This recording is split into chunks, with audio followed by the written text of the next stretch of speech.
লাগলো। এটা যদি এইভাবে ধারাবাহিকতা চলে আসলে একটা আমেজ আছে। আমরা চাবো যে এটা যেন আমরা ধরে রাখতে পারি, তাহলে আমাদের ঐতিহ্যটা থাকবে, মাঝে থাকলে সবাই একটা ভালো লাগে আমাদের।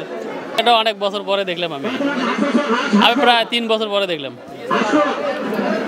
আমাদের অলিপুরের হাতিয়ার ঐতিহ্যবাহী হাঁস খেলা অনেক আমাদের মাঝে ভালো লাগতেছে। আমরা অনেকে উপভোগ করতেছি, অনেক দর্শক আছে এখানে আমাদের।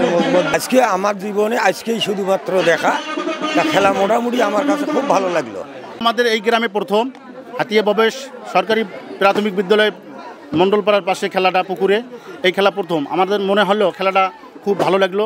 আমরা তো আয়োজক কমিটি আমরা বলবো ভালো, এখন এটা শুনতে হবে আপনাদের এই গ্রামে যারা আসছে তাদের কাছে, তারা কি উপভোগ করলো। এর পরবর্তীতে খেলা ভালো দিতে হবে, তারা যদি ভালো খেলা চায় আমরা ভালো খেলা দেবো ইনশাল্লাহ। যাই হোক, এই খেলা এইবার প্রথমে আমাদের হাতি ইউনিয়নে শুরু হচ্ছে। তবে আমি যারা এই খেলাটা আয়োজন করেছে তাদেরকে আমাদের পক্ষ থেকে ধন্যবাদ জানাচ্ছি। এই ছেলেরা যে আমাদের এই খেলা আয়োজন যোগদান করছে এবং খেলা খেলছে, আমি তাদেরকে খেলা দেখেই অনেক আনন্দ পেয়েছি। খুব ভালো লাগছে। জায়গাটা কিন্তু একটু হয়ে গেছে, এটার জন্য লোকজন আসতে পারে নাই, তবে খেলাটা খুব ভালো লাগছে। এইরকম খেলা আমরা কখনো দেখি নাই, কিন্তু আজকে দেখলাম যে হাঁস খেলা।